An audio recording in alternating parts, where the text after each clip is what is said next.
Hey, Tony Gas here, headed to a breakfast meeting. I got 30 minutes, so I don't want to waste it. So I wanted to hop on here and get my little video in. I want to talk to you today about spiritual warfare. I was just thinking about this as I was getting gas. I'm in my son's car. So I was getting gas and getting him a little car wash, and I was thinking about how, just personally, how spiritual warfare works, and how sometimes you go to war and you come back and your family does not know what all you've gone through. They can't really see it.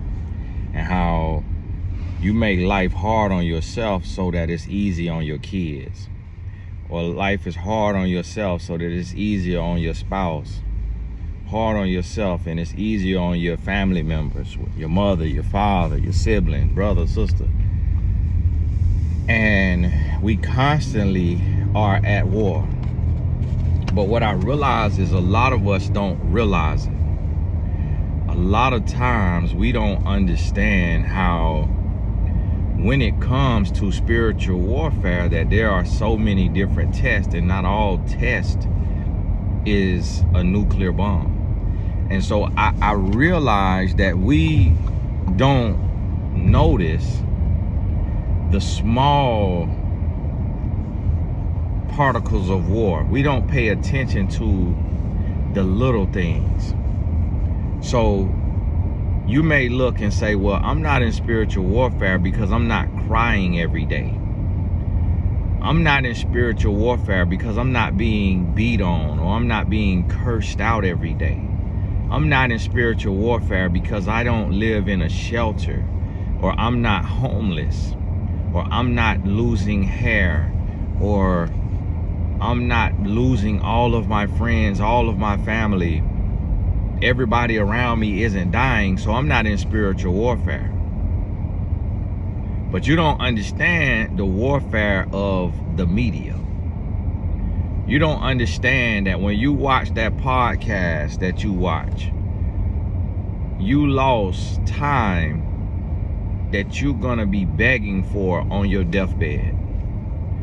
When you watch that TV show that you watched, when you ate that food that was not fuel for your body, when you drank that drink that was not fuel for your body, you're going to beg for that time back. Nice little Jeep over there. Had to let that know, because that's how that's how we look at a woman. So people like, don't stand at somebody booted. No, that's a Jeep passing by the Chevy dealership. So you have to think about this and realize that's spiritual warfare. See, the devil is crafty. He's not just gonna come at you with sex all the time. You're not just finna meet a man with a 10, 12-inch thing every day. You're not finna meet no woman with no perfectly plump, sitting round booty every day. He gonna come at you with a podcast. He gonna come at you with a TV show. He gonna come at you with a pound cake, red velvet, Oreo cookie, chocolate chip cookie, Coca-Cola, Diet Coke, Diet Pepsi, lemonade, sweet tea. He gonna kill you slowly. He's not even gonna always use the enemy outside to kill you. He will have you kill yourself. He will have you eat and drink your poison, and you'll kill yourself. I see it in my family. My whole family have diabetes. My whole family. That is based on our choices. I don't have it, and I'm working to not have it. That's why I fast a little bit every week.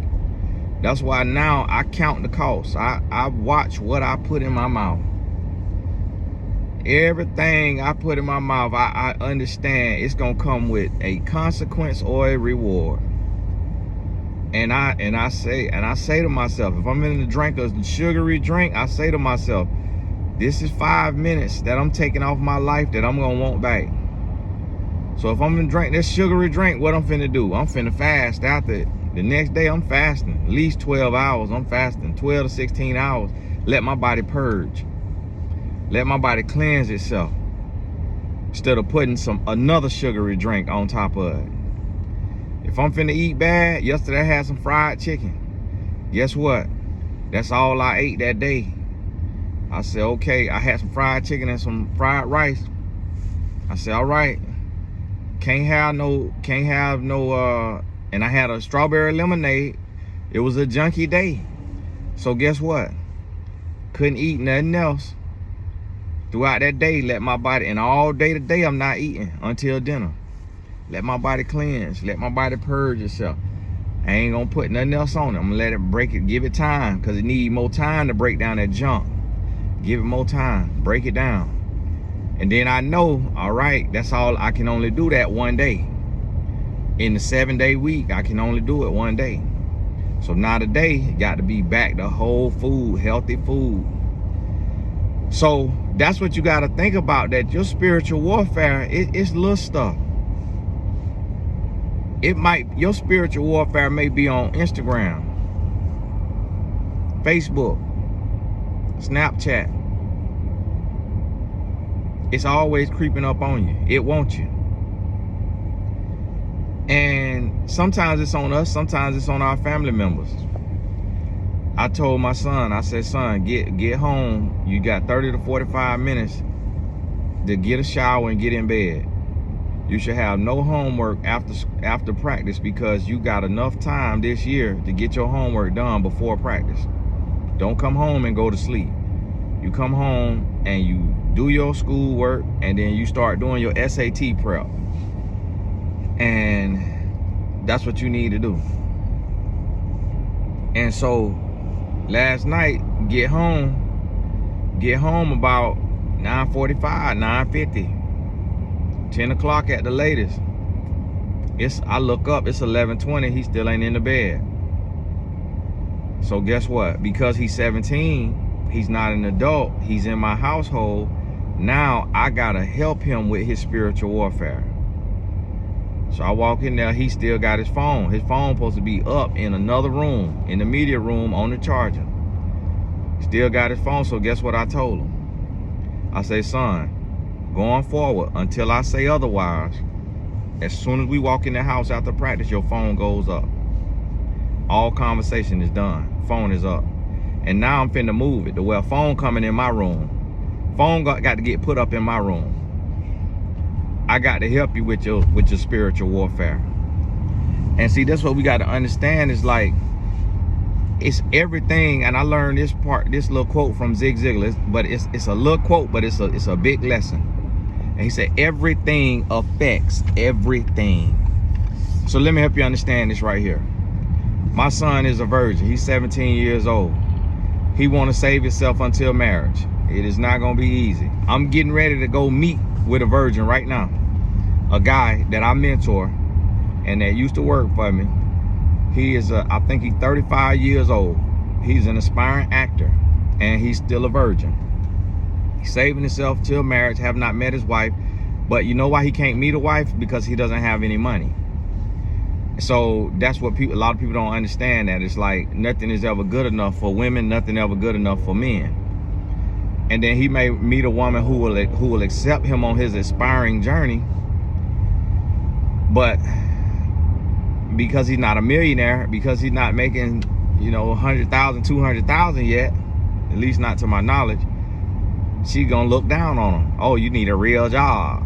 And she gonna forget that he is rich in spirit, that he rich in wealth with the Lord, that with some support with a wife, he could really go to that next level and be one of the top actors in the world. But she's not gonna see that. She gonna want him to be ready-made. Then, same thing, he could get somebody, a woman, and he might feel like she not fit enough, she not pretty enough, she not this enough, that enough. You never know. But that's how it works. We always want something that don't want us. And so here, I want you to think about this, how everything affects everything. And then I want you to apply this to your life. But I'm going to use my 17-year-old son as an example. Here he is. He is a young man for God. He living right. He doing the right thing, saving himself to the best of his ability. And he growing. He got a lot of testosterone. And he wants to play professional soccer. I believe he'll be able to play pro soccer somewhere in the world. It's a lot of pro soccer teams. It's going to be a journey for him because he haven't had his growth spurt yet. But guess what? Instead of being in the bed at 10:30, if he go to bed 11:30 or midnight, he cannot get a full night's rest. He can't get enough sleep because he got to wake up the next morning at 6 a.m. 6 hours of sleep is not enough for a growing child who has to get up and go to school and be coherent and be able to focus on the schoolwork, because he also needs to maintain a 4.7 to 5.0, taking advanced placement classes, which when you pass the advanced placement test, you get college credit, meaning you don't have to take that class in college.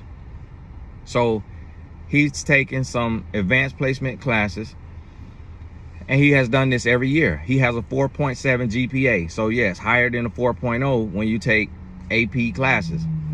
So he also will need that, because if a college soccer team feels he's not good enough for a full scholarship, or they don't have the money for a full scholarship, his academics will get him some money. He may also get other scholarships for being of color.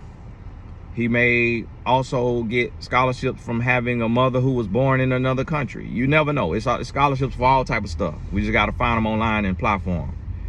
So he's going to need that.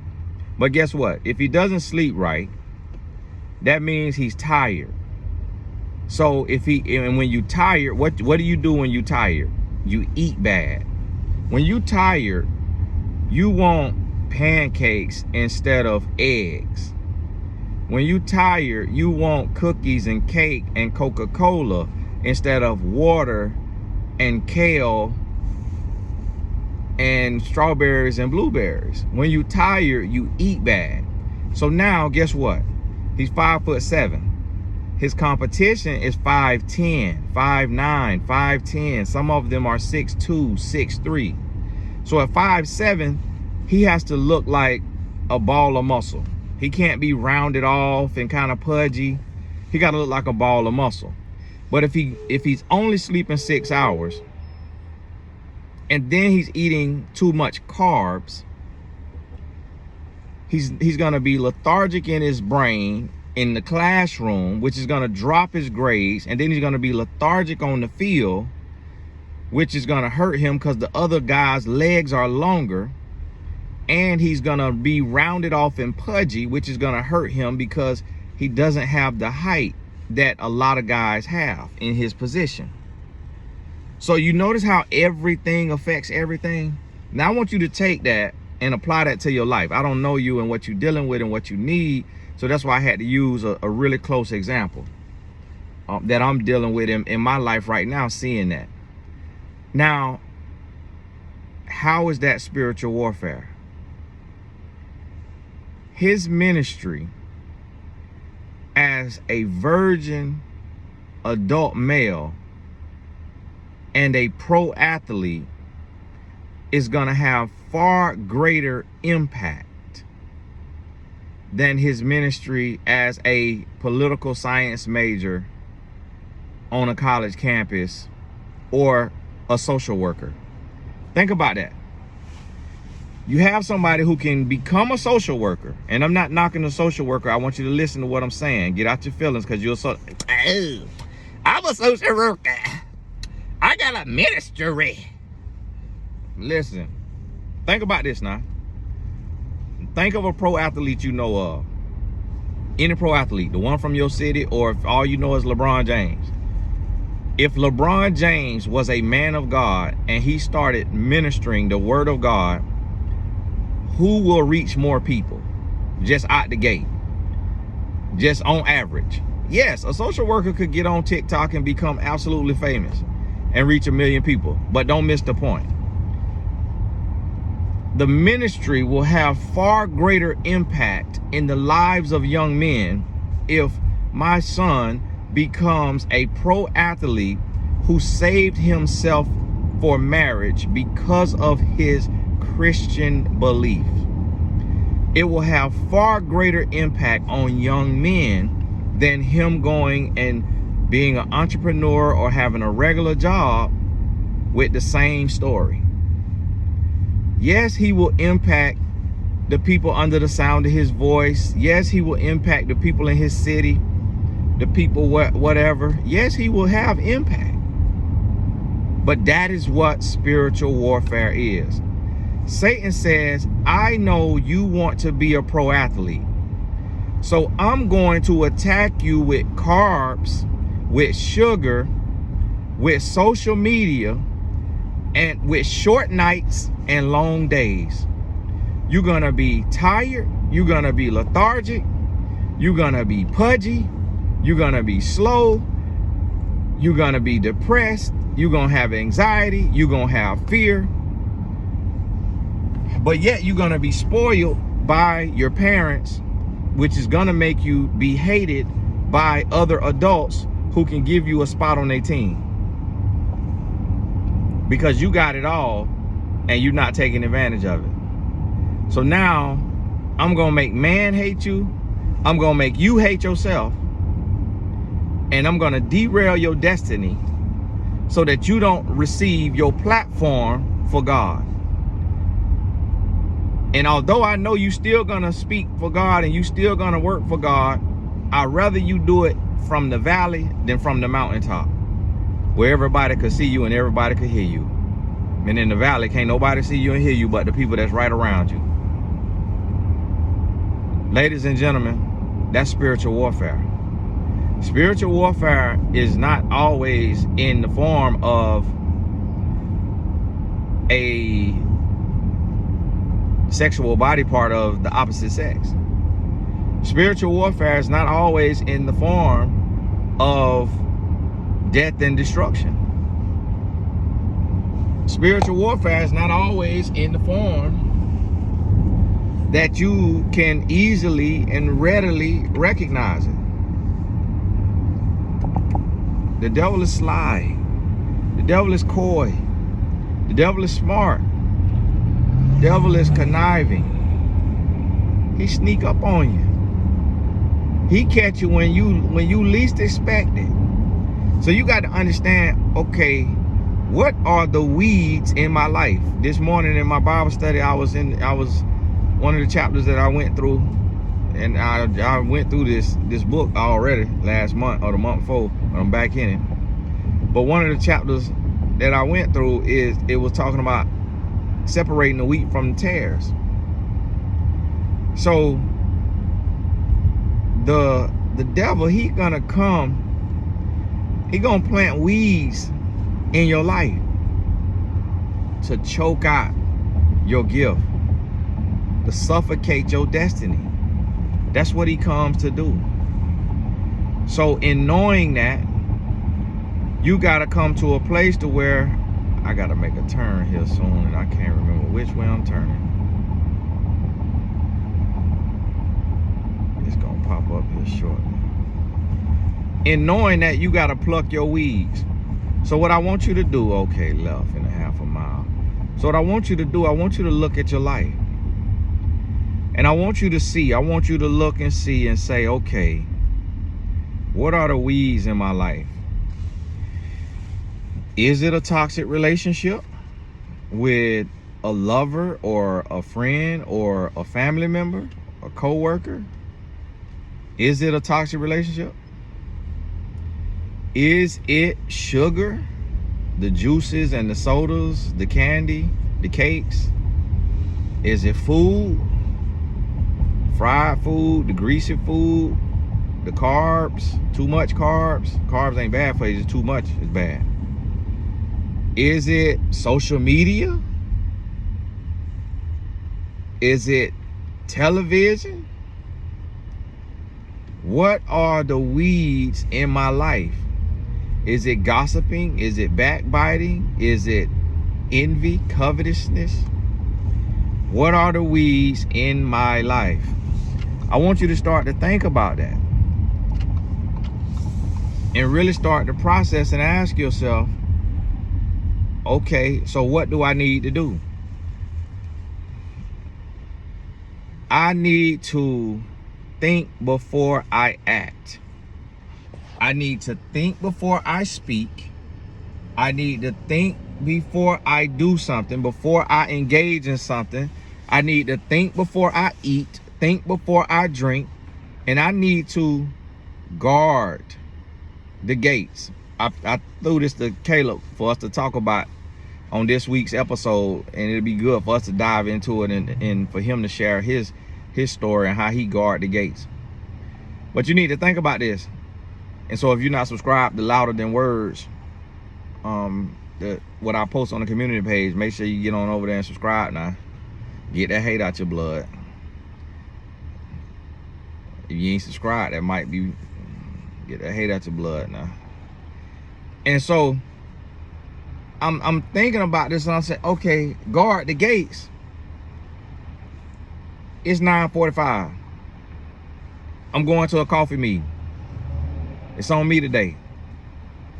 Finna have me a coffee. So I'm finna look at this coffee and I'm gonna see, okay, what coffee has the least calories. Now I don't feel like drinking no black coffee and having black coffee breath while I'm trying to talk. Get me a little bit of milk in there. I ain't gonna add me no sugar. So I might get me a vanilla latte. Normal amount of sugar in there, just in the vanilla syrup. It's not the end of the world. Because after that, I'm not eating. And I'm not eating with it. If I do eat with it, if I eat a little muffin or something, which I don't plan to, because my stomach could handle coffee. Because I'm used to it, and my stomach can handle it. It don't rush me to the toilet unless I drink it real fast. So I'm gonna think about that. So because I'm thinking about it, I'm not gonna get foam. I'm not gonna get caramel drizzle, chocolate drizzle, whipped cream. I'm not getting one of those frappuccinos and all of that. Ain't 800 calories. I'm not doing that. A crumble cookie in a coffee. I'm not doing that. So I'm gonna think about it. And then when I go to work, in between my coaching calls, in between my meetings, I'm gonna think about it. Today I have a meeting with a guy and I have a meeting with a young lady. And so when I meet with the young lady, what I'm gonna think about? Okay, keep your eyes up. Make sure you looking her in the face. Be mindful. Be careful. The devil might try to send you into a spirit of lust. You might want to go into a spirit of, you might want to get fresh. Be natural. Don't try to be, let me, you know what? I got to do something. Got to do something.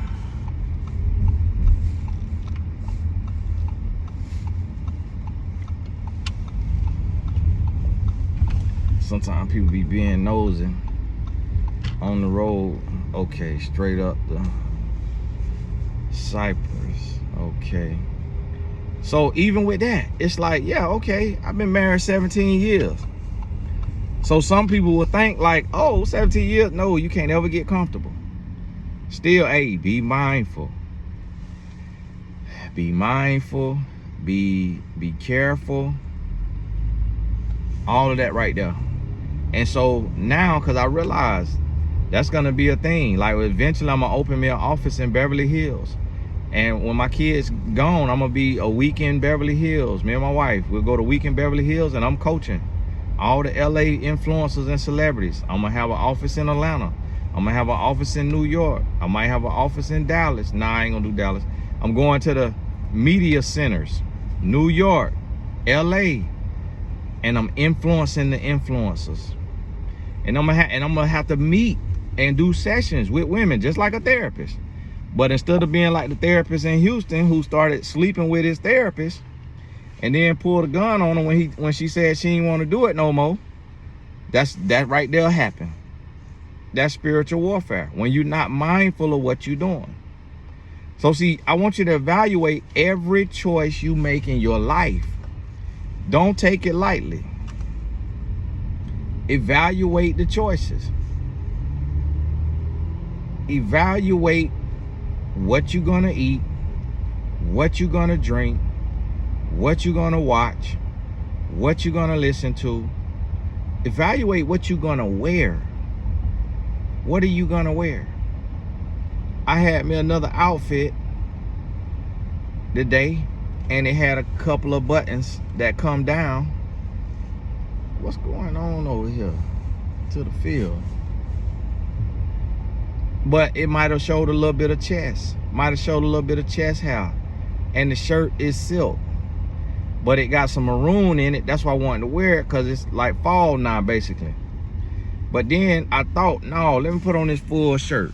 Put on this full shirt, put this right here on. I could take this off, and I got this long sleeve shirt on. And no, I do not care about one of the men who invested in Lululemon being racist. Everybody who invested in the shirt you got on right now is racist. I don't care nothing about that. I'm gonna wear what I want to wear. That he got to take that up with God. I'm not finna walk around naked or wearing other clothes on light just because somebody said something. They talk about he racist or something like that. I don't even think he really was talking about black people. He was talking about he didn't really want transvestites and all that in the DEI. And so this is what you got to realize. Every single choice you make, because think about it. You might wear something with your breasts out. That's spiritual warfare. That is a spiritual battle that you just lost. Because now you finna attract a lust demon. You finna attract a man with a lust demon. And that man might have a pole on him that you've never seen the likes of. And that pole tear a frame at you. And next thing you know, you going crazy. You can't sleep, you can't eat, you can't think. He done put that thing on you, and now you want it every day. And you supposed to be walking with the Lord. You're supposed to be an example for your daughter. You're supposed to be mentoring the young girls in the city. They got you leading the prayer call, and you in fornication. You leading the prayer call, and you in fornication. I coached a young lady yesterday, and she was telling me about a man that she was sleeping with. And I share real life stories, because I ain't saying nobody's name or nothing like that. Nobody's name or city or indicators. Just so y'all understand, this real life stuff. And she was telling about a man she was sleeping with, and how about the man, she found out, after sleeping with him, she found out the man was married.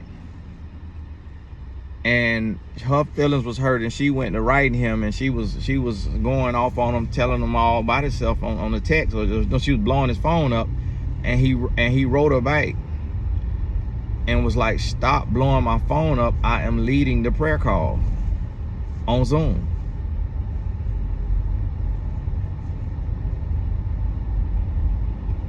Let that sink in. Here you got a man that's successful in the community, but not only is he married and in adultery, he also is a leader in the church. Don't be that person. Do not be that person that's playing with God like that. Do not be that person that is playing with God. That's not a game you want to play. Hey, I think I'm about to pull on up to my meeting here. Nice little area down here, Midtown. But God bless you. Keep your head up. Listen to this 2 more times. Get this in your spirit. See, the thing which y'all don't realize, the stuff I'm talking to y'all about, I don't do no elementary stuff. The stuff I talk about, it ain't elementary. It's gonna challenge you. It's gonna test you. It's gonna push you to the next level. So I want you to really process this stuff and get this in your mind. Get this in your spirit. And somebody told me the other day, they was like, oh, I listen. I'm on my third time listening to this video, and each time I done pulled something different out of it. And now if you one of my YouTube partners, you invested in the channel, then you need to be watching it. Letting it play all day anyway, just run your check up. But hey, this Tony Gaskins, I ain't see no parking where I normally park, so I'm gonna have to go somewhere else. But hey, God bless you. We'll talk soon.